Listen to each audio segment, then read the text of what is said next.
Process costing पे हमारी बात चल रही थी, डिस्कशन हो रही थी। डिफरेंट एस्पेक्ट्स प्रोसेस कॉस्टिंग में हमने सीखे थे और लास्ट लेक्चर जो हमने डिस्कस किया था उसमें हमने opening working process, closing working process और लॉसेस को लेके प्रोसेस अकाउंट बनाना। तो एनी क्वेश्चन, कोई सवाल? हमने आखिरी एक्टिविटी जो क्लास में की थी दैट वाज इलस्ट्रेशन नंबर 36, जिसमें हमने opening working process, closing working process और लॉसेस को लेके एफको मेथड के तहत इसको सॉल्व किया था। आज हम ज़रा लॉसेस के साथ फाइफो को देखेंगे और फिर थोड़ी डिस्कशन को मज़ीद आगे लेके चलेंगे। तो कोई सवाल लास्ट लेक्चर से? अच्छा, इलस्ट्रेशन 38 देखते हैं। 37, 38 दोनों ही बेसिकली फाइफो और लॉसेस पे हैं। तो मैं 38 आपसे शेयर करूंगा, 37 आप खुद अटेम्प्ट कर सकेंगे। इलस्ट्रेशन नंबर 38 लीजिए जी। रिक्वायरमेंट यहाँ पे सबसे पहले देखी जाएगी। रिक्वायरमेंट में हमें कहा गया है prepare account for the process. Traditionally जो हम अक्सर सवाल करते आए हैं उनमें ज़्यादातर यही रिक्वायरमेंट रही है हमारे पास, अकाउंट फॉर द प्रोसेस। और हमें पता है अगर हम प्रोसेस अकाउंट बनाना सीख लेते हैं तो एग्जामिनर कोई भी रिक्वायरमेंट कहेगा, वो इक्विवेलेंट यूनिट शेड्यूल बनाने को कहता है वो उसमें आ जाती है, वो कॉस्ट पर यूनिट की कैलकुलेशन कहेगा वो भी हम कर चुके होते हैं, वो वैल्यूएशन ऑफ फिनिश गुड्स कहता है वो भी प्रोसेस अकाउंट में करते हैं, वो वैल्यूएशन ऑफ लॉसेस कहता है, वो valuation of work in process कहता है। Everything is covered. जब आपने प्रोसेस अकाउंट तक काम सीख लिया तो ऑलमोस्ट हर चीज़ आपकी यहाँ पे कवर्ड है। अच्छा जी, details of the process W of Sajid limited for the month of March are as follows. Direct material 42,000, conversion cost 26145, units introduced into the process 10,500. There were 4,500 units of opening working process valued at 2355. Degree of completion of opening working process was as under. Material and conversion. Total 750 units were scrapped during the year. ये आपका actual loss है. Total 750 were scrapped during the year, which were 100% complete with respect to material and 50% complete for conversion cost. इसका मतलब आपकी inspection stage 50% है. Units in closing working process were 100% complete with respect to material and 60% complete for conversion cost. Units completed and transferred to the next process were 11,250. Normal loss in processing is 5% of the units introduced during the year. You have to read the statement carefully. Units introduced during the year which are scrapped at ₹1 each. Scrap value भी इनकी हमें given है। तो जनाब ये सारा data हो गया और हमें प्रोसेस अकाउंट बनाने को कहा गया है। तो प्रोसेस अकाउंट बनाना हमारे लिए इंशाअल्लाह बड़ा स्टैंडर्ड प्रोसीजर है जिसके मुताबिक हम बनाते हैं। हमने कुछ स्टेप्स स्टैंडर्ड अंदाज में लर्न किए हुए हैं जिनको हम फॉलो कर रहते हैं। सो इलस्ट्रेशन नंबर 38 में हमें प्रोसेस अकाउंट बनाना है। 2 कॉलम डेबिट साइड पे हम लेते हैं।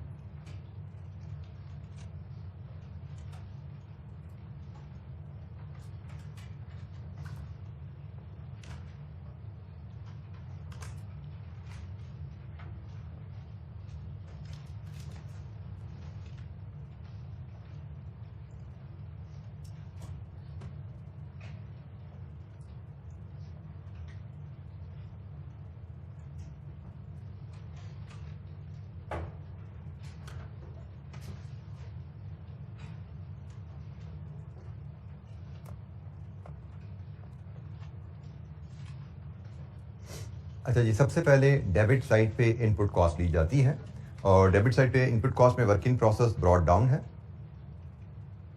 दैट इज हमें बताई गई है वैल्यू इसकी 20,355।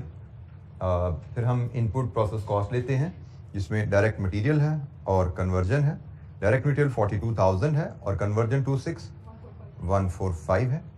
डेबिट साइड पे इनपुट यूनिट्स लिए जाते हैं। वर्किंग प्रोसेस 4,500 है और यूनिट्स इंट्रोड्यूस 10,500 है। इसके बाद क्रेडिट साइड पे आउटपुट्स एंड लॉसेस लिए जाते हैं। आउटपुट्स में अगर ये प्रोसेस 1 हम ले लें तो नेक्स्ट प्रोसेस को हम प्रोसेस 2 अगर यहाँ फीड करें, प्रोसेस 2 में जा रहे हैं 11,250 यूनिट्स। नॉर्मल लॉस हमें कहा गया है यूनिट्स इंट्रोड्यूस्ड का 5% है, मतलब 10,500 का। इससे पहले कुछ हमने सवाल किए थे उस पर कहता था टोटल इनपुट जो कि opening working process plus units introduce होता है उसका उसने परसेंटेज हमें कहा था। उसने स्पेसिफिकली यूनिट्स इंट्रोड्यूस का परसेंटेज का है। ये एग्जामिनर क्वेश्चन में रिक्वायरमेंट्स के हिसाब से हमें चलना पड़ेगा। क्वेश्चन जो स्टेटमेंट देगा उसके हिसाब से चलेंगे। आगे चल के नॉर्मल लॉस की कैलकुलेशन का हमने एक और अंदाज भी देखना है, एक और बेस भी डिस्कस करनी है नेक्स्ट इलस्ट्रेशन से। तो you have to learn to read the question carefully. तो ये जी 5% कितना बना? 5 25 और इसके साथ ही जब हमें क्वेश्चन में एक्चुअल लॉस गिवन है तो हम एबनॉर्मल लॉस भी ले सकते हैं। 750 was actual loss minus 525 is normal loss, तो 225 is abnormal loss. Now closing work in process, ये वैल्यू भी हमें क्वेश्चन में ही गिवन है, नहीं given unit in closing work in process, तो ये शायद फिर बैलेंसिंग फिगर आएगी, वो सारी चीजें तो कंप्लीट हो गई हैं, तो ये एक बैलेंसिंग फिगर है जी। तो बताइए कितनी है बैलेंसिंग फिगर जी? 3000। लीजिए जी, 15,000 पे हमारी क्वांटिटीज की साइड क्लोज होती है जी। Any issue? प्रोसेस अकाउंट हम बना रहे हैं, इसमें हमने डेबिट साइड पे इनपुट कॉस्ट ले ली, डेबिट साइड पे इनपुट क्वांटिटीज हैं, क्रेडिट साइड पे हमने क्वांटिटीज फीड करके डेबिट क्रेडिट को क्लोज किया है। वर्क इन प्रोसेस, इसमें बैलेंसिंग फिगर हमारे पास आ रही है, उसने वर्क इन प्रोसेस एग्जिस्ट करते हैं यूनिट्स, उसने बताया हुआ है। यूनिट्स कितने हैं वो उसने नहीं बताया था, बाकी सब पता था हमें डेबिट क्रेडिट का, सो फिगर के वर्कआउट की और क्लोज किया हमने इसको। एनी क्वेश्चन, कोई सवाल जी? बेटा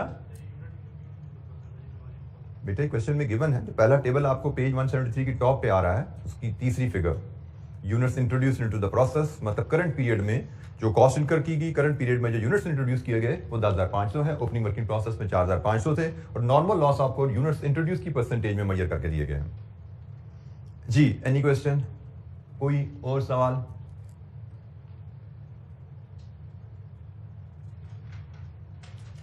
अच्छा जी, अब हमें वैल्यूएशन करनी है, तो वैल्यूएशन में 1 2 3 4 में से सबसे पहले नॉर्मल लॉस, और ये होता है स्क्रैप वैल्यू पे। स्क्रैप वैल्यू 1 रुपया है, तो ये जनाब 525 पे वैल्यू हो गया। इसके बाद ये कंप्लीट प्रोडक्ट है, ये दो पार्शली कंप्लीट प्रोडक्ट है, तो पार्शली कंप्लीट प्रोडक्ट आ जाए, इक्विवेलेंट यूनिट्स का कॉन्सेप्ट आ जाता है वैल्यूएशन में, और इक्विवेलेंट यूनिट्स में हमें मटेरियल और कन्वर्जन की स्टेज ऑफ कंप्लीशन लहदा है, तो हमें कॉलम वाइज स्टेटमेंट बनानी पड़ेगी। तो हम वर्किंग 1 के थ्रू ये तमाम वैल्यूज लेके आएंगे।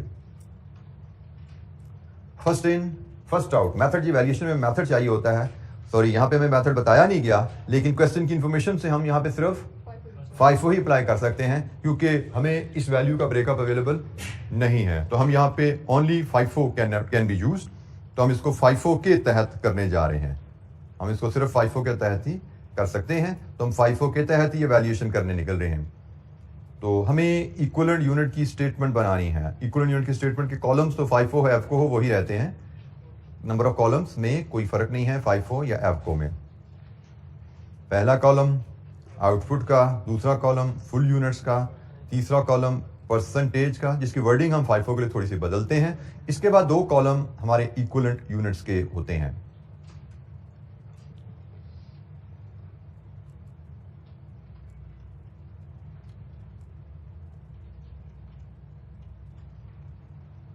हमने FIFO के लिए इसको कहा था percentage worked in current period.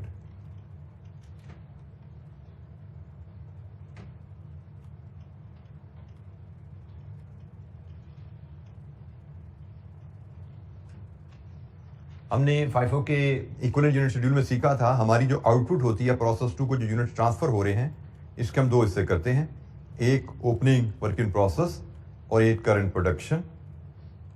हमारे जो टोटल यूनिट्स ट्रांसफर हुए हैं वो हैं जी कितने? 11,250, बोर्ड पे देखते जाइएगा, 11,250 टोटल यूनिट्स हमारे प्रोसेस 2 को ट्रांसफर हुए हैं। इसमें से ओपनिंग वर्क इन प्रोसेस 4,500 है, तो बाकी जो बचे कितने? 6,750, ये करंट प्रोडक्शन है। फिर इसके बाद आउटपुट में हमारे पास एबनॉर्मल लॉस आएगा, इसके बाद आउटपुट में हमारे पास क्लोजिंग वर्क इन प्रोसेस आएगा। अब नॉर्मल लॉस के यूनिट्स हैं total 225, closing work in process के टोटल यूनिट्स हैं 3,000, और हमने एक चीज सीखी थी कि हम इसके टोटल को मैच करते हैं एक्सपेक्टेड आउटपुट के साथ। तो एक्सपेक्टेड आउटपुट की कैलकुलेशन अगर हम देखें तो वो है जी 4,500 opening work in process plus 10,500 input minus normal loss 525, कितनी बनती है जी expected output?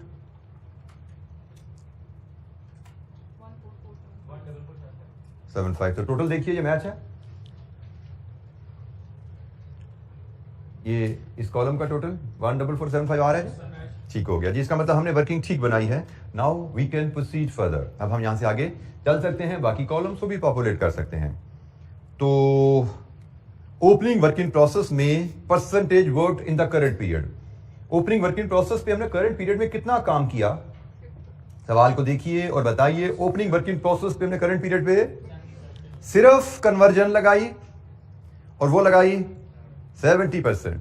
Opening work in process पे मटेरियल सारा का सारा पिछले पीरियड में लग गया था, 30% कन्वर्जन भी पिछले पीरियड में लग चुकी थी, हमें सिर्फ 70% कन्वर्जन लगानी पड़ी। करंट पीरियड में कितने यूनिट्स बनते हैं ये?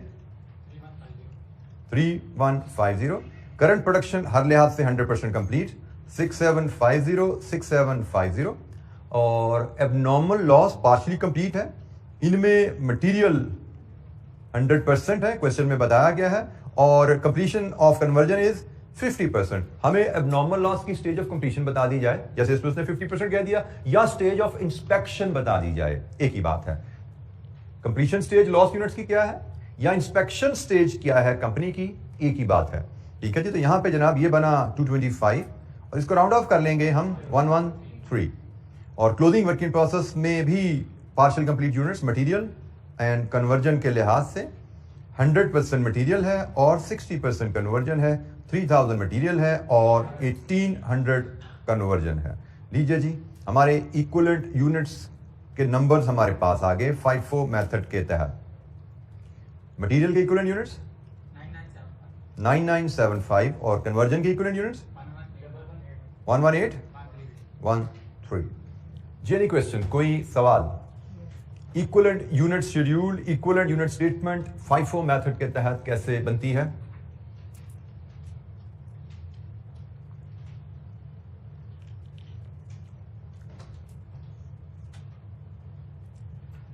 इसके बाद हमें कॉस्ट पर यूनिट बनानी होती है और स्क्रैप वैल्यू यहां पे लॉस यूनिट्स की अवेलेबल है। तो इस तरह के केसेस में हमारे पास कॉस्ट पर यूनिट की वर्किंग के लिए FIFO के लिए आपको पता है कि कॉस्ट पर यूनिट मेजर करने के लिए हम सिर्फ cost incurred in current period लेते हैं। तो आप cost incurred in current month या पीरियड सिर्फ लेंगे। मटेरियल में 42,000 रुपीज है और कन्वर्जन में 26145 है, लेकिन स्क्रैप वैल्यू अवेलेबल है लॉस यूनिट्स की, तो हम नॉर्मल लॉस की स्क्रैप वैल्यू यहां पे लेस करेंगे और वो मटेरियल में से लेस की जाती है। इट इज 525, 41475 और ये जनाब 26145 ही रही। अब यहां से हम कॉस्ट पर यूनिट लेंगे। कितनी है जी मटेरियल की कॉस्ट पर यूनिट? आपने इक्विवेलेंट यूनिट्स कॉस्ट को आपने डिवाइड करना है इक्विवेलेंट यूनिट के साथ। 4.16, 2.21 एंड 6.37। जी any question? Cost per unit की कैलकुलेशन पे कोई सवाल?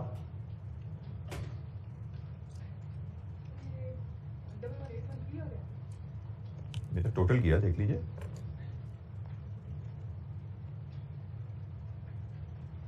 जी एनी क्वेश्चन, कोई सवाल? कॉस्ट पर यूनिट हमारे पास आ गई है। लास्ट पार्ट आता है वैल्यूएशन का। Valuation of output FIFO method के तहत जो फिनिश प्रोडक्ट होती है, या इस केस में जो प्रोसेस 2 को जो यूनिट ट्रांसफर हो रहे हैं, उनकी वैल्यूएशन थोड़ी सी डिफरेंट है एज कंपेयर टू एफको। Abnormal loss closing working process की वैल्यूएशन सेम रहती है, जैसे हमने एफको वगैरह में की थी, वो उसका तरीकाकार वही रहेगा, प्रेजेंटेशन वैसे रहेगी। तो हम पहले जो प्रोसेस 2 को यूनिट्स ट्रांसफर हुए हैं उसकी वैल्यूएशन करते हैं। प्रोसेस 2 को जो यूनिट्स ट्रांसफर हुए हैं उनकी वैल्यूएशन शुरू होती है जी। हमारे पास ओपनिंग वर्किंग प्रोसेस जो आया वो किस वैल्यू पे आया? 20,355 प्लस इनको कंप्लीट करने के लिए हमने कितना खर्चा लगाया? 3150 की कन्वर्जन लगाई। 3150 2.21 के हिसाब से 3150 2.21 के हिसाब से खर्चा लगाया। तो ये जनाब ओपनिंग वर्किंग प्रोसेस के यूनिट्स कंप्लीट हो गए। आउटपुट में हमने ओपनिंग वर्किंग प्रोसेस की कॉस्ट डिटरमिन कर ली है। अब प्रोसेस 2 में से इनकी कॉस्ट हमने ले ली, इनकी कॉस्ट लेनी है 6750। जो 6750 तो सारे के सारे करंट प्रोडक्शन के हैं ना, 6750 सारे के सारे करंट प्रोडक्शन के हैं, वो तो इस फुल कॉस्ट पे वैल्यू किए जाएंगे। सो 6750 इंटू 6.37, टोटल जो गुड्स ट्रांसफर हुए प्रोसेस 2 को उनकी वैल्यू क्या बनी? 314। इसके बाद हम एबनॉर्मल लॉस को वैल्यू करेंगे। एबनॉर्मल लॉस की वैल्यूएशन हमारे पास इक्विवेलेंट यूनिट शेड्यूल से हम देखेंगे हमारे पास क्या है। एबनॉर्मल लॉस में 225 मटेरियल, 113 कन्वर्जन है। एबनॉर्मल लॉस में 225 यूनिट्स मटेरियल के हैं 4.16 के हिसाब से, 113 यूनिट्स कन्वर्जन के हैं 2.21 के हिसाब से। कितनी वैल्यू? 1186। वेरीफाई करते जाइए कैलकुलेशन जी। 1186 हमारे पास एबनॉर्मल लॉस की वैल्यू है। इसके बाद क्लोजिंग वर्क इन प्रोसेस की बारी है। क्लोजिंग वर्क इन प्रोसेस के टोटल यूनिट्स तो 3000 हैं, लेकिन मटेरियल के लिहाज से 3000, कन्वर्जन के लिहाज से 1800। ये हमारे पास कॉस्ट मटेरियल की कन्वर्जन की अवेलेबल है। जो पार्शली कंप्लीट यूनिट्स होते हैं उनको हर एलिमेंट की कॉस्ट अलग कैलकुलेट की जाती है। जो कंप्लीट यूनिट्स होते हैं उनको फुल यूनिट कॉस्ट से मल्टीप्लाई कर दिया जाता है। तो ये भी पार्शली कंप्लीट है। 3000 1800, तो जनाब 3000 यूनिट्स मटेरियल के हैं इंटू 4.16, 1800 यूनिट्स कन्वर्जन के हैं इंटू 2.21, कितनी बनी वैल्यू? 458। लीजिए जी, ये हमारे पास तीनों वैल्यूज कंप्लीट हैं। हमारा प्रोसेस अकाउंट यहां से कंप्लीट होता है। मैक्सिमम राउंडिंग ऑफ का हमारा डिफरेंस आएगा, वो हम वहां पे पॉइंट आउट कर देंगे। ये तीनों वैल्यूज हमने वर्कआउट की, प्रोसेस अकाउंट में फीड करेंगे और हमारा process account subject to rounding off complete होता है। कोई सवाल?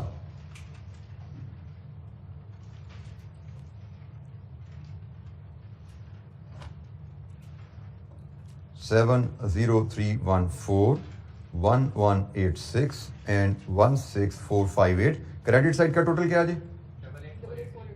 88483 और डेबिट साइड का टोटल 88500। राउंडिंग ऑफ डिफरेंस है क्योंकि हमने यूनिट्स को भी राउंड ऑफ किया हुआ है, कॉस्ट को भी हमने कहीं राउंड ऑफ किया था, तो नो वरी।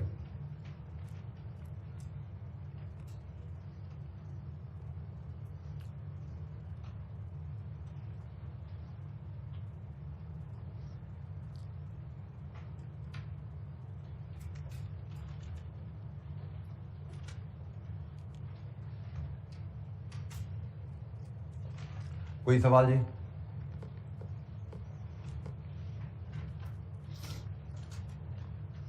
अच्छा, जब एक और एस्पेक्ट हमें यहाँ पे ऐड करना है लर्निंग का, चूंकि ये एस्पेक्ट नॉर्मल लॉस की कैलकुलेशन से रिलेट करता है और ये कुछ क्योंकि कॉम्प्लिकेशन लाता है, तो इसलिए हमने शुरू में इसको इंट्रोड्यूस नहीं किया। अब हम जब सारा तकरीबन प्रोसेस कॉस्टिंग पढ़ चुके हैं तो अब इस एस्पेक्ट को अलहदा से हम डिस्कस कर लेते हैं, ताकि अगर जब सवालों में एग्जामिनर क्वेश्चन में ये एस्पेक्ट हमें नजर आए तो हम इसको ज़रा अच्छे तरीके से अटेम्प्ट कर पाएँ। अब ये एस्पेक्ट है नॉर्मल लॉस कैलकुलेशन से रिलेटेड।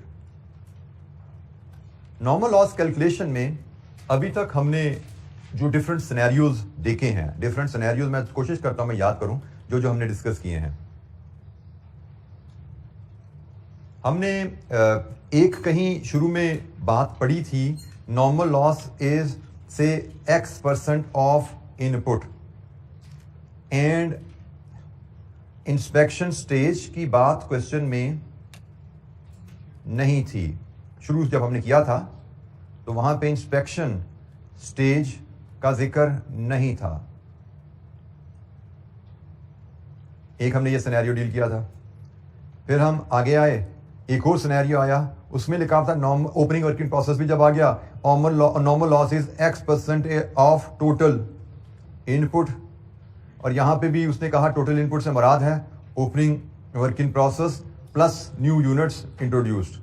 ठीक है जी, और यहां पे भी इंस्पेक्शन स्टेज गिवन नहीं थी, या इंस्पेक्शन स्टेज कभी आनी भी शुरू हुई तो हमें उसने क्लियरली कहा हुआ था कि आपने नॉर्मल लॉस इन पे कैलकुलेट करना है। अच्छा जी, यहां तक तो हम डील करते रहे। हमने फिर अभी उनका तीसरा केस भी देखा, ये था normal loss is X% of units introduced. ये तीसरा केस था। ठीक है, इसमें भी इंस्पेक्शन स्टेज वैसे गिवन थी, हमें इंस्पेक्शन स्टेज गिवन थी। यहां पे गिवन और नॉट दोनों केसेस थे। गिवन वाले केस भी हमने देखे थे, नॉट इंस्पेक्शन स्टेज के बगैर वाले केस भी देखे थे। लेकिन अब हम तीसरा एक केस जो डिस्कस करने जा रहे हैं, जो ज्यादातर एग्जामिनर क्वेश्चन में टेस्ट होने वाला है, इसलिए हम उसको स्टेज पे सीख रहे हैं। उसमें एग्जामिनर कहता है जी आपकी इंस्पेक्शन स्टेज आपकी क्वेश्चन में गिवन है, इंस्पेक्शन स्टेज क्वेश्चन में गिवन है, और बाज का तो लिखता है नॉर्मल लॉस इज X%, सिर्फ इतना सा जुमला लिख देता है, या वो बात का ऐसा भी लिख देता है normal loss is X% of input.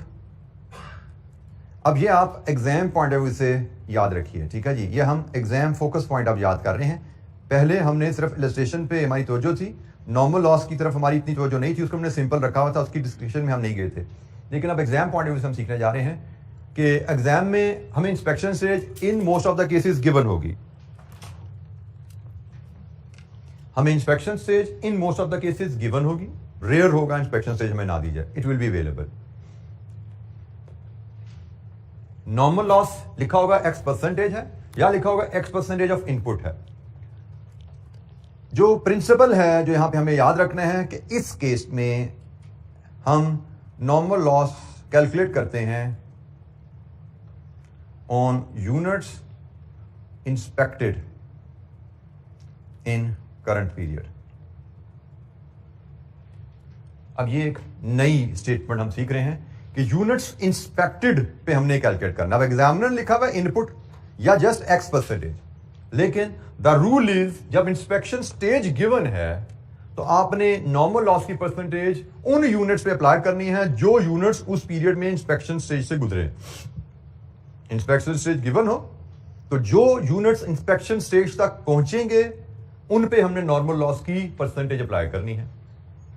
अब ये नॉर्मल यूनिट्स इंस्पेक्टेड हम कैसे मेजर करते हैं, इसके लिए हमें सवाल को केयरफुली पढ़ना पड़ता है। There is no shortcut formula के 2 × 2 -1 करेंगे तो इंस्पेक्शन स्टेज निकल आती है, इंस्पेक्टेड यूनिट्स निकलते हैं। हमें सवाल को केयरफुली पढ़ना पड़ता है और लॉजिकली अभी हम एक मेथड सीखेंगे, डिफरेंट एक्टिविटीज करेंगे जिस पे हम यूनिट्स इंस्पेक्टेड निकालेंगे और यूनिट्स इंस्पेक्टेड हमें मिल गए तो सिंपली परसेंटेज अप्लाई करनी है। जैसे पहले हम इनपुट यूनिट्स पढ़ता होते थे, परसेंटेज अप्लाई कर देते थे। Opening working process plus inputs पता था, परसेंटेज अप्लाई कर देते थे। अब इंस्पेक्टेड यूनिट्स हमें क्वेश्चन में रेडीली अवेलेबल नहीं होंगे, हमें ये कैलकुलेट करना पड़ा करेंगे और इसमें कोई लॉजिकल कॉन्सेप्ट इन्वॉल्व है which I will explain, logical thinking थोड़ी सी इन्वॉल्व है विच आई विल एक्सप्लेन कि ये कैसे निकाला जाता है। एंड आई रिपीट, एग्जाम में 99% चांसेस है कि हमें नॉर्मल लॉस इन पे कैलकुलेट करना पड़ेगा। ठीक है, तो एग्जाम फोकस नॉर्मल लॉस की कैलकुलेशन का अभी आ रहा है, इससे पहले हमने सिंपल कैलकुलेशन परफॉर्म की थी। अब हम exam focus learning normal loss की करने लगे थोड़ी सी, ताकि अब चूंकि हम हर चीज से इंट्रोड्यूस हो चुके हैं, लॉसेस क्या है, इंस्पेक्शन स्टेज का मतलब हमें आ चुका है, तो अब हम यूनिट्स इंस्पेक्टेड को बेहतर अंदाज में समझ पाएंगे। तो इसके लिए हमारे पास इलस्ट्रेशन 39 है जी, इलस्ट्रेशन नंबर 39 हमारे पास अवेलेबल है। हम इसको देखेंगे और इसकी मदद से हम ये यूनिट्स इंस्पेक्टेड की कैलकुलेशन पे बात करेंगे। इलस्ट्रेशन 39 जी पेज 173 के सेंटर में आ रही है आपके पास। इसमें कहा गया है normal loss is expected as 10% of inspected units. अच्छा, एग्जामिनर ये तीसरा जुमला ये भी लिख सकता है, बाय द वे ये मैं मिस कर गया, normal loss is x% of inspected units, ये भी कह सकता है एग्जामिनर। इन तीनों में से कोई भी जुमला कहे एग्जामिनर, इंस्पेक्शन स्टेज क्वेश्चन में गिवन होगी तो आपने नॉर्मल लॉस इंस्पेक्टेड यूनिट्स पे ही कैलकुलेट करना है। x% है, किस पे लगानी है, इंस्पेक्टेड यूनिट्स पे। x% ऑफ इनपुट है, इस केस में एग्जाम में इनपुट का मतलब ही इनपुट इनटू इंस्पेक्शन समझा जाता है, प्रोसेस में इनपुट नहीं समझा जाता। और तीसरा तो उसने क्या ही दिया, इनपुट की इंस्पेक्टेड की परसेंटेज, तो इंस्पेक्टेड की परसेंटेज। अच्छा, एग्जाम्पल 39 में हम पढ़ते हैं जी, क्या सिनेरियो है। Normal loss is expected as 10% of inspected units, calculate the normal loss under following scenarios. Scenario क्या है जी, ओपनिंग वर्किंग प्रोसेस के यूनिट्स, ये यूनिट्स गिवन है जी 1000 है, यूनिट्स इंट्रोड्यूस 10,000 है, क्लोजिंग वर्किंग प्रोसेस 2000 है। ये जी यूनिट्स की कहानी गिवन है, opening working process 1000, units introduced 10,000, closing working process 2000। और हमारे पास 3 सिनेरियो है स्टेजेस ऑफ कंप्लीशन के। स्टेजेस ऑफ कंप्लीशन हमें ओपनिंग वर्किंग प्रोसेस की दी गई है और क्लोजिंग वर्किंग प्रोसेस की दी गई है। ये हमें हर सवाल में जहां पे ओपनिंग क्लोजिंग वर्किंग प्रोसेस आता है ये स्टेज दी जाती है, यहाँ पे भी अवेलेबल है। आप देख रहे हैं कि यूनिट्स वही हैं, सिर्फ ये डिफरेंट सिनेरियोज में इनकी परसेंटेजेस बदल रही हैं। ठीक हो गया जी।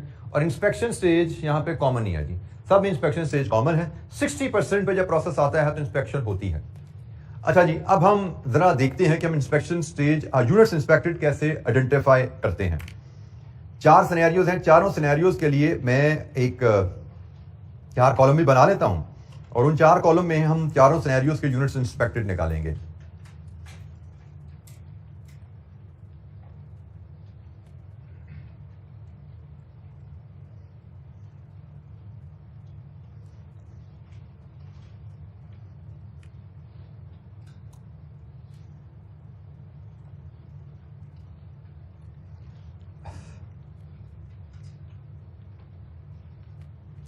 अच्छा जी, हमें इक्वेशन हमारी स्टैंडर्ड है लेकिन उसमें वैल्यूज क्या आनी है वो जरा तो जस्ट देखिएगा। ओपनिंग वर्किंग प्रोसेस यूनिट्स, बल्कि इसको हम कहते हैं add units introduced less closing work in process, और यहां पे हम यूनिट्स इंस्पेक्टेड डिटरमिन करेंगे और फिर नॉर्मल लॉस है आपका 10% ऑफ यूनिट्स इंस्पेक्टेड, ये हमें डिटरमिन करना है। हम वन बाय वन एक एक केस को अलग-अलग डिस्कस करेंगे, जरा तवज्जो से देखिएगा। सबसे पहले आप आइए सिनेरियो ए पे, ओपनिंग वर्क इन प्रोसेस। हमने यहां पे डिटरमिन क्या करने जा रहे हैं, यूनिट्स इंस्पेक्टेड। हमने देखना है कि ओपनिंग वर्क इन प्रोसेस जब पीरियड शुरू हुआ वो 50% कंप्लीट था। हमारी इंस्पेक्शन स्टेज क्या है, 60%। मेरा क्वेश्चन ध्यान से सुनिएगा, क्या ओपनिंग वर्क इन प्रोसेस के यूनिट्स करंट मंथ में इंस्पेक्शन स्टेज से गुजरे होंगे? पीरियड के स्टार्ट में वो 50% पे थे ना, इंस्पेक्शन क्या होती है 60% पे। आप जरा असूल सामने रखिएगा कि हमारा तरीकाकार क्या होता है कि हमारी ओपनिंग वर्क इन प्रोसेस हमारे जब मिलता है हम उसको भी कंप्लीट करते हैं। प्रोसेस हमारा क्या होता है, ये टाइमलाइन है हमारी, ये हमारा अगर प्रोडक्शन प्रोसेस है, if this is production process, हमारे पास ये 0 है, ये 100% है, ठीक है जी। हमारा ओपनिंग वर्क इन प्रोसेस जब पीरियड शुरू हुआ वो पड़ा हुआ था 50% पे, हमारी इंस्पेक्शन होती है इस केस में 60% पे, ये इंस्पेक्शन स्टेज है जी, ठीक है जी। तो जब पीरियड शुरू हुआ हमारा ओपनिंग वर्क इन प्रोसेस यहां पे था, और हमने जो नए यूनिट्स इंट्रोड्यूस किए वो कहां से शुरू किए जी, यूनिट्स इंट्रोड्यूस कहां से शुरू किए, 0 से शुरू हुए। तो जब पीरियड शुरू हुआ तो हमारे 1000 यूनिट्स यहां पड़े हुए हैं और हमने मजीद 10,000 यूनिट्स यहां पे ऐड किए, ऐसे ही है। जब पीरियड शुरू हुआ हमारे 1000 यूनिट यहां पे पड़े हुए हैं, 10,000 यूनिट्स हमने यहां पे ऐड किए, और जब पीरियड खत्म हुआ हमारा क्लोजिंग वर्क इन प्रोसेस कहां पड़ा है, 80% पे, वो कहीं यहां पे आ रहा होगा, ठीक है। कितने यूनिट्स हैं, 2000। अब जरा वन बाय वन देखिए, हमारी टोटल इनपुट ये है, ये 2 इनपुट है जी। हमने इन 2 को असेस करना है, क्या ये करंट पीरियड में इंस्पेक्ट हुए, तो इसको वन बाय वन देखिए। हमने ये 1000 यूनिट्स जब पीरियड शुरू हुआ प्रोडक्शन में पड़े हुए थे, असूल क्या है कि सबसे पहले इनको कंप्लीट किया जाता है, इनको 100% तक पहुंचा के प्रोडक्शन कंप्लीट की जाती है। तो क्या ये इंस्पेक्शन स्टेज से गुजरे, यस, ये इंस्पेक्शन स्टेज से गुजरे हैं, हम इनको यहां पे 1000 लिखेंगे। दूसरा, हमने यूनिट्स इंट्रोड्यूस तो 10,000 कर दिए, क्या ये 10 के 10,000 सारे इंस्पेक्शन स्टेज से गुजरे हैं? आंसर इज यस, 10 के 10 यहां से गुजरे हैं, लेकिन 2000 बीच में माइनस हो गए, इस स्टेज पे रुके हैं, फिर बाकी आगे गए हैं, लेकिन इंस्पेक्शन स्टेज से सारे के सारे गुजर गए हैं। 10,000 यहां पे डाले थे, सारे के सारे 60% क्रॉस करके आगे चले गए, 2000 अभी 80% पे रुके हुए हैं, बाकी आगे चले गए हैं। इसका मतलब इंस्पेक्शन 10,000 यूनिट्स की सारी हुई है, 2000 यूनिट्स भी हमारे इंस्पेक्ट हो गए हैं। इस केस में हमारी इंस्पेक्शन हुई है 11,000 यूनिट्स की, और लॉस बनता है 1100। Opening work in process add units introduce, closing work in process यहां पे लेस करने की जरूरत नहीं है, क्योंकि क्लोजिंग वर्क इन प्रोसेस भी इंस्पेक्ट हो गए हैं। क्लोजिंग वर्क इन प्रोसेस हम सिर्फ तभी लेस करते हैं यहां से अगर ये इंस्पेक्ट ना हुए होते। ये भी इंस्पेक्ट हो गया ना, तो हमें लेस करने की जरूरत नहीं है। हमारी इंस्पेक्शन इस महीने में केस ए में 11,000 यूनिट्स की हुई है, और 11,000 यूनिट्स की 10% नॉर्मल लॉस हमारा 10% आता है। दूसरा केस भी डिस्कस कर लेते हैं, फिर आप कंपैरिजन को बेहतर अंदाज में शायद समझ पाओगे। पार्ट बी में भी ओपनिंग वर्किंग प्रोसेस तो 50% पे ही है, इसका मतलब ओपनिंग वर्किंग प्रोसेस तो करंट पीरियड में 60% से गुजरेगा ना, तो ये तो इंस्पेक्ट होगा। और 10,000 यूनिट्स इंट्रोड्यूस तो किए हैं, क्या ये 10 के 10,000 यूनिट सारे का सारे इंस्पेक्शन स्टेज से गुजरे हैं?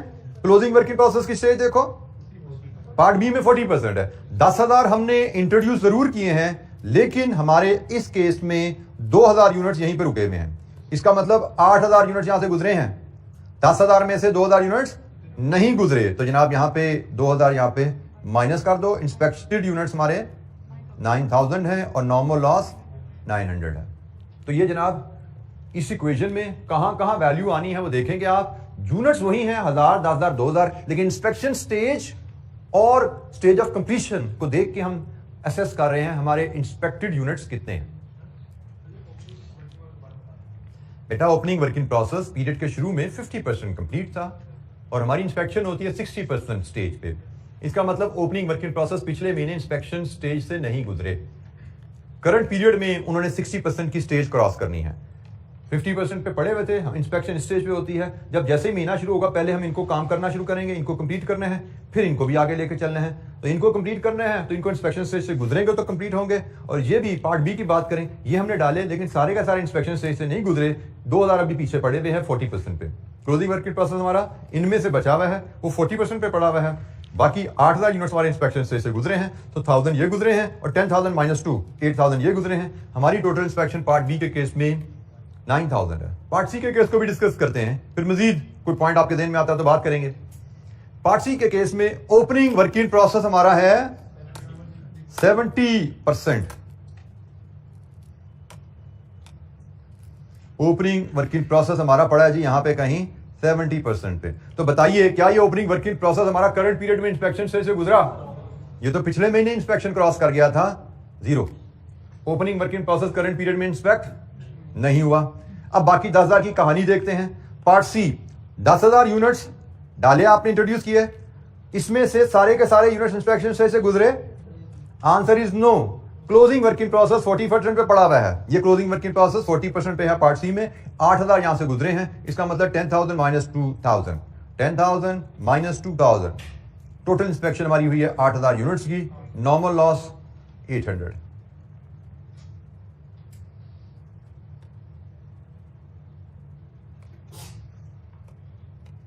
ये जी तीसरा केस बन गया।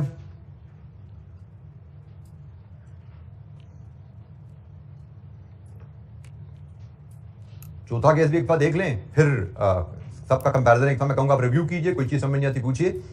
चौथे केस में भी opening work in process 70% complete था पिछले पीरियड में, इसका मतलब वो भी करंट पीरियड में इंस्पेक्ट नहीं हुआ। और 10,000 जो यूनिट्स इंट्रोड्यूस किए उसमें से क्लोजिंग वर्क इन प्रोसेस भी 80% पे है, इसका मतलब सारे के सारे 10,000 इंस्पेक्शन स्टेज से गुजरे हैं, सारे के सारे इंस्पेक्शन स्टेज से गुजरे हैं। तो हमारी इंस्पेक्शन इस केस में 10,000 है और नॉर्मल लॉस 1000 है। लीजिए जी, अब ये 1 बाय 1 आपके सामने ABC चारों सिनेरियोज किताब में 173 के मिड में आ रहे हैं, उनको पढ़िए। और ये चारों की नॉर्मल लॉस की कैलकुलेशन। अब यहाँ पे जो असल चीज है ना, स्टूडेंट क्या समझता है जी सिर्फ ये इक्वेशन अप्लाई करनी है, जो opening plus units introduce minus closing work in process करते हैं तो यूनिट्स इंस्पेक्टेड आ जाते हैं। ऐसा नहीं है। अनलेस यू कंसिडर ये यूनिट्स प्रोड्यूस्ड निकल रहे हैं, जरा सुनिएगा, ये यूनिट्स प्रोड्यूस्ड हैं और ये इक्वेशन यूनिट्स इंस्पेक्टेड की सिर्फ तब है जब इंस्पेक्शन आपकी प्रोडक्शन कंप्लीट होने पे होती है। अगर आपको क्वेश्चन में बताया जाए ना inspection is done when production is 100% complete, तो फिर यस, फिर आप ऐसे यूनिट्स इंस्पेक्टेड निकालोगे।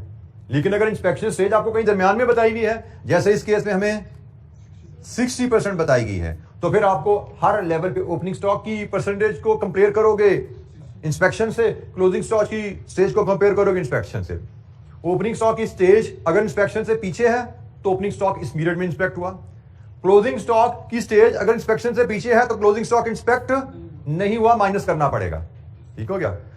सिमिलरली अगर ओपनिंग स्टॉक की स्टेज इंस्पेक्शन स्टेज से आगे है, जिसका मतलब ये इस पीरियड में इंस्पेक्ट नहीं हुआ, पिछले पीरियड में इंस्पेक्ट हो गया था।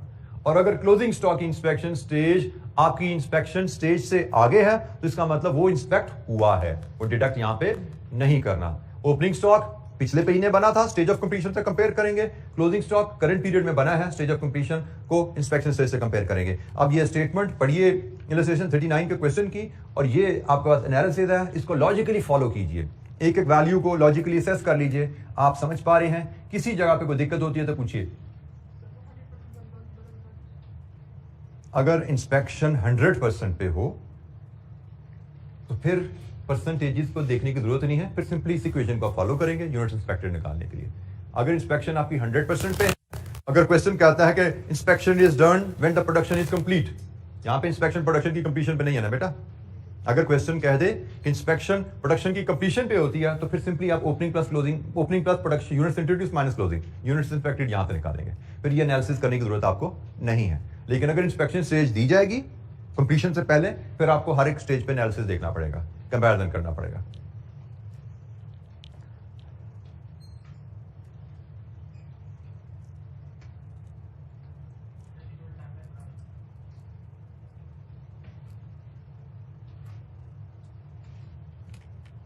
टाइमलाइन तो बेटा एज आई स्पीक तभी आप फॉलो कर सकते हो। अब तो देखने में तो आपको कुछ समझ नहीं आ गया क्या बना हुआ है, तो जब बोलते हुए मैंने आपको बता दिया टाइमलाइन को, अब तभी शायद समझ पाते। इस तरह देखने से तो शायद ये आपके किसी काम नहीं आएगी।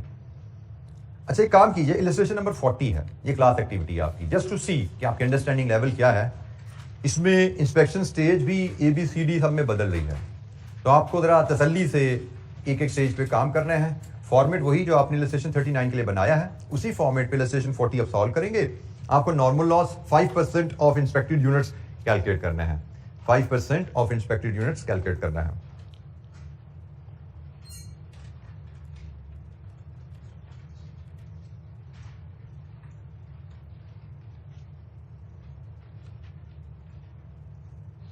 इंस्पेक्शन स्टेज, आई रिपीट, यहाँ पे हर पार्ट में मुख्तलिफ है। पिछले सवाल में इंस्पेक्शन स्टेज सेम थी 60%।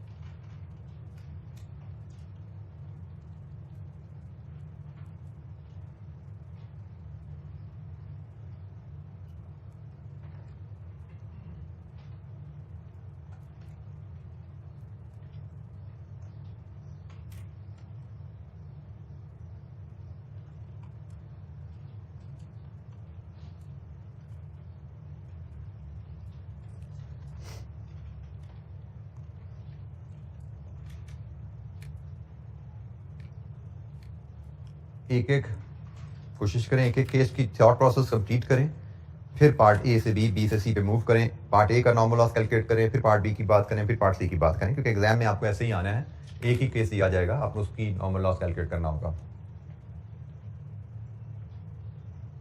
पार्ट A में क्या ओपनिंग स्टॉक करंट पीरियड में इंस्पेक्ट होगा? Yes sir. कितने यूनिट्स हैं? 50,000। ये करंट पीरियड में इंस्पेक्शन में आएंगे, तो कॉलम A में 50,000, क्योंकि ओपनिंग स्टॉक 40% कंप्लीट था जब पीरियड शुरू हुआ, इंस्पेक्शन 50% पे होनी है, तो यकीनन ये इंस्पेक्ट हुआ। दूसरा सवाल, 6 लाख यूनिट्स हमने इंट्रोड्यूस किए पार्ट A में, क्या ये सारे के सारे करंट पीरियड में इंस्पेक्ट हुए? आंसर इज यस, क्योंकि क्लोजिंग वर्किंग प्रोसेस के यूनिट्स भी 75% पे है, वो भी इंस्पेक्शन स्टेज गुजर चुके हैं। सो यूनिट्स इंस्पेक्टेड आपके हैं 650,000।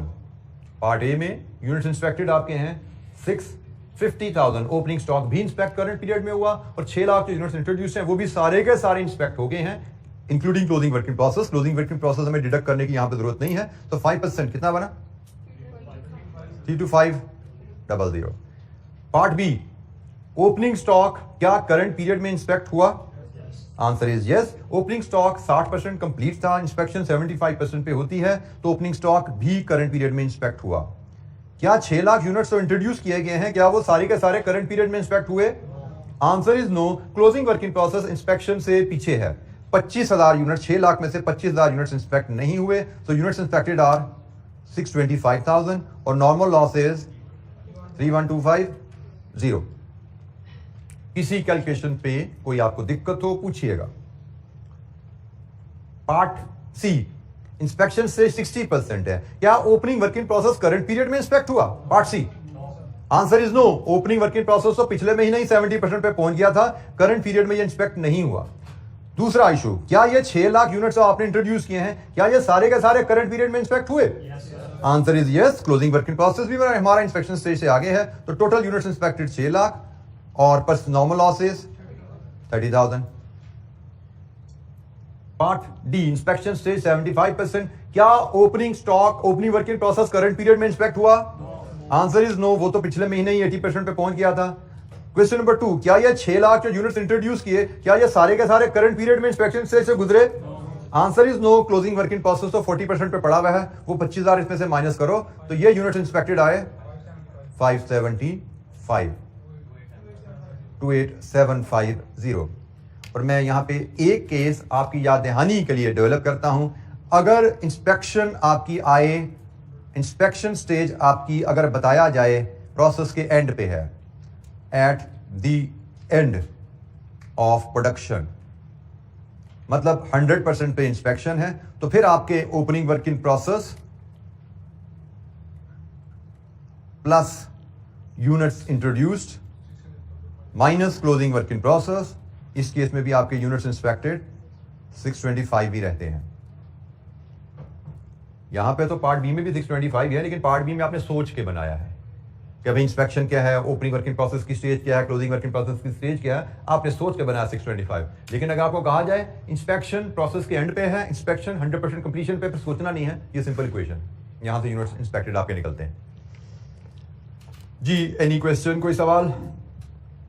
तो एग्जाम फोकस हमारा यही रहेगा कि एग्जाम में अगर परसेंटेज ऑफ कंप्लीशन हमें दी जाए, इंस्पेक्शन स्टेज एग्जामिनर बताए को वो ये है, वो 60 है, 50 है, 80 है, अगर एग्जामिनर इंस्पेक्शन स्टेज बताएगा तो हम नॉर्मल लॉस कैलकुलेट करेंगे as percentage of inspected units.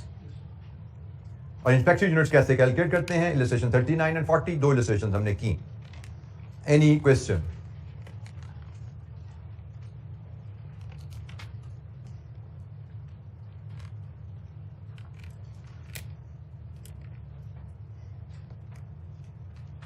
कोई सवाल जी? नॉर्मल लॉस की calculation as a percentage of units inspected, units inspected कैसे कैलकुलेट किया जाते हैं, नॉर्मल लॉस कैसे ली जाती है?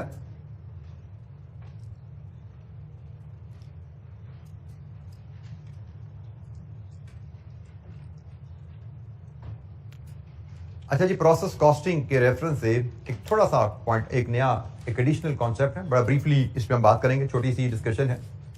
रीवर्क, हम अभी लॉस यूनिट से डील करते आ रहे हैं कि जी हमने इंस्पेक्शन की और कुछ डिफेक्टिव यूनिट से, जिनको हम लॉस यूनिट्स कह रहे हैं, और हम लॉस यूनिट्स का एनालिसिस करते आए हैं नॉर्मल लॉस, एबनॉर्मल लॉस या एबनॉर्मल गेन में। और हमारी अभी तक असम्पशन यही रही है कि नॉर्मल जो डिफेक्टिव यूनिट्स निकलते हैं उनको हमें स्क्रैप करना पड़ता है, या उनके अगेंस्ट हमें कुछ पैसे मिल सकते हैं, हो सकता है पैसे ना मिले, हो सकता है डिस्पोजल कॉस्ट भी लग जाए। 3 केसेस हमने डिस्कस किए हैं। सही है, loss unit without scrap value, loss unit with scrap value, loss unit with disposal cost. अच्छा, इनमें एक चौथा सिनेरियो भी बनता है कि बात आप इंस्पेक्शन पे जो लॉस यूनिट्स आइडेंटिफाई करते हैं, लॉस यूनिट्स इंस्पेक्शन पे जो आप आइडेंटिफाई करते हैं, डिफेक्टिव यूनिट्स आप आइडेंटिफाई करते हैं, उनका डिफेक्ट रिमूव किया जा सकता है। ये एक और सिनेरियो बनता है कि आपने डिफेक्टिव यूनिट्स आइडेंटिफाई किए इंस्पेक्शन के ऊपर, और ऐसा नहीं कि वो डिफेक्टिव यूनिट्स आपको जाया करने की जरूरत है, वो डिफेक्ट रिमूव किया जा सकता है विद सम एक्स्ट्रा कॉस्ट, उसको रीवर्क कॉस्ट कहा जाता है। रीवर्क कॉस्ट क्या है? कि extra cost which can be incurred on defective units to make them right, to make them good. Defective units पे कुछ एक्स्ट्रा खर्चा लगा के उनको आप फिनिश प्रोडक्ट में कन्वर्ट कर सकते हैं। तो जहां पे पहला पॉइंट याद रखने का है, जब ऐसा सिनेरियो आएगा जहां पे डिफेक्टिव यूनिट्स पे कुछ खर्चा लगा के उनको फिनिश गुड्स में कन्वर्ट किया जा सकता है, तो उस केस में output will always be equal to input, क्योंकि लॉस तो कुछ होगा ही नहीं। फिर ऐसा ही है, जितनी आपने इनपुट डाली उतनी ही आपकी आउटपुट फिनिश गुड्स हो जाएगी, क्योंकि अब तो कोई स्क्रैप और लॉस का कॉन्सेप्ट रहा ही नहीं। जितने भी यूनिट खराब होंगे इंस्पेक्शन स्टेज पे, उन पे कुछ मजीद खर्चा लगा के उनको भी ठीक करके फिनिश गुड में भेज दिया करेंगे। अब कोई स्क्रैप नहीं होना, पहला पॉइंट तो याद रखना। जब भी रीवर्क की ऑप्शन आ जाएगी, कोई यूनिट स्क्रैप नहीं होगा। अब इश्यू सिर्फ ये आता है कि स्क्रैप तो कोई यूनिट्स नहीं होना, जितने हमने यूनिट डाले वो सारे के सारे यूनिट्स फिनिश गुड्स में ट्रांसफर हो जाएंगे, कोई स्क्रैप नहीं होगा। सिर्फ कहानी हमें यह मिला करेगी कि इसमें से इतने यूनिट्स खराब हो गए थे, उन पे हमने इतनी एक्स्ट्रा कॉस्ट लगा के उनको भी ठीक कर लिया। अब इशू ये आता है कि एक्स्ट्रा कॉस्ट की ट्रीटमेंट, जो एक्स्ट्रा कॉस्ट, जो रीवर्क कॉस्ट हमारी लग रही है डिफेक्टिव यूनिट्स को ठीक करने में जो खर्चा लग रहा है, उसकी ट्रीटमेंट। तो रूल इज वेरी सिंपल। हमें नॉर्मल लॉस का भी पता है, हमें एबनॉर्मल लॉस का भी पता है। हम जब भी इंस्पेक्शन करते हैं डिफेक्टिव यूनिट्स अलहदा किए जाते हैं, ऐसा ही है। हमें पता है डिफेक्टिव यूनिट्स में नॉर्मल लॉस भी होते हैं, एबनॉर्मल लॉस भी होते हैं, ठीक है। अब डिफेक्टिव यूनिट्स नॉर्मल के एबनॉर्मल के उनको खर्चा लगा के ठीक कर देना हमने। हम क्यों स्क्रैप करें भाई? क्योंकि स्क्रैप में यूनिट्स तो नेग्लिजिबल वैल्यू पे जाते हैं ना, हम थोड़ा सा खर्चा लगा के उनको ठीक करना है। हमने डिफेक्टिव यूनिट्स अलहदा किए, उसमें नॉर्मल भी है एबनॉर्मल भी है, लेकिन हमने उनको खर्चा लगा के ठीक कर देना है और ठीक करके सारे के सारे फिनिश में भेज देने हैं। हम बात कर रहे हैं कि जो खर्चा लग रहा है उसकी ट्रीटमेंट क्या होनी चाहिए। तो बड़ा आसान सा रूल है जी, जो तो नॉर्मल लॉस के यूनिट्स है ना, उन पे जो खर्चा लगेगा वो प्रोसेस अकाउंट का डेबिट होगा, और जो नॉर्मल लॉस के यूनिट्स हैं उन पे जो खर्चा लगेगा वो एक अलहदा कॉस्ट अकाउंट बनेगा जो पीएनएल में जाएगा, उसको डेबिट होगा। अब यहां पे एबनॉर्मल लॉस अकाउंट नहीं बनेगा, क्योंकि एबनॉर्मल लॉस तो होना ही नहीं है। यहां पे स्क्रैप अकाउंट नहीं बनेगा, क्योंकि यहां पे स्क्रैप तो होना ही नहीं है, ठीक है। सब के सब यूनिट से फिनिश गुड्स में चले जाना है। सिर्फ फर्क क्या है कि भाई अब एक रीवर्क कॉस्ट आएगी, जो नॉर्मल लॉस यूनिट्स है उन पे भी खर्चा लगेगा, वो भी ठीक हो जाएंगे, वो भी फिनिश गुड में चले जाएंगे। जो नॉर्मल लॉस यूनिट्स है उन पे भी खर्चा लगेगा, वो भी फिनिश गुड में चले जाएंगे।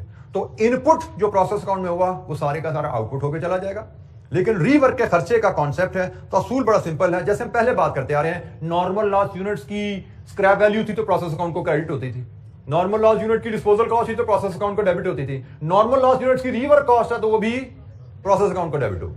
क्रेडिट कैश को होना है, मटेरियल को जाना है, लेबर को जाना है, जो भी खर्चा है वह है रीवर्क पे डेबिट प्रोसेस अकाउंट को होना है। और एबनॉर्मल लॉस की बात हमने सीखी है कि एबनॉर्मल लॉस यूनिट्स का जो खर्चा होता है उसका प्रोसेस अकाउंट से कोई लेना देना नहीं है। यहां पे एबनॉर्मल लॉस अकाउंट नहीं बनता, यहां पे सिर्फ रीवर्क का अकाउंट बनता है, rework cost of abnormal loss units. ठीक है जी, ये आपका rework cost of abnormal loss unit है जो कि अल्टीमेटली सीधा पीएनएल को चार्ज होता है। जिस तरह एबनॉर्मल लॉस पीएनएल को चार्ज होता था ना, इसमें ये रीवर्क कॉस्ट पीएनएल को चार्ज हो जाती है। ठीक है, तो ये एक दो एंट्रीज का कॉन्सेप्ट है। इन दोनों एंट्रीज को लेके एक इलस्ट्रेशन हमारे पास है, बड़ी ब्रीफ सी इलस्ट्रेशन है। कल हम इस इलस्ट्रेशन को देखेंगे और हमारा आखिरी कॉन्सेप्ट जो है उस पर डिस्कशन इंशाअल्लाह कल हम शुरू करेंगे। प्रोसेस कॉस्टिंग में joint products and by products हमने पढ़ा था जब हम प्रोसेस कॉस्टिंग पे बात शुरू की थी कि प्रोसेस कॉस्टिंग में अक्सर इंडस्ट्रीज जो आती हैं उनमें आप एक इनपुट डालते हो और एक इनपुट से एक से ज्यादा आउटपुट आ जाती है। तो कल हम उस सिनेरियो पे भी डिस्कशन करेंगे, रीवर्क की एग्जांपल देखेंगे, जो हमने ये दो एंट्रीज डिस्कस की इनको लेके एक एग्जांपल डिस्कस करेंगे, और एक से ज्यादा आउटपुट जब मिले तो उनसे कैसे डील करते हैं प्रोसेस कॉस्टिंग में, हम इस पे भी बात करेंगे। ठीक है जी, आज के लिए इतना ही, बाकी इंशाल्लाह कल हम इस डिस्कशन को आगे लेके चलेंगे। अस्सलाम वालेकुम।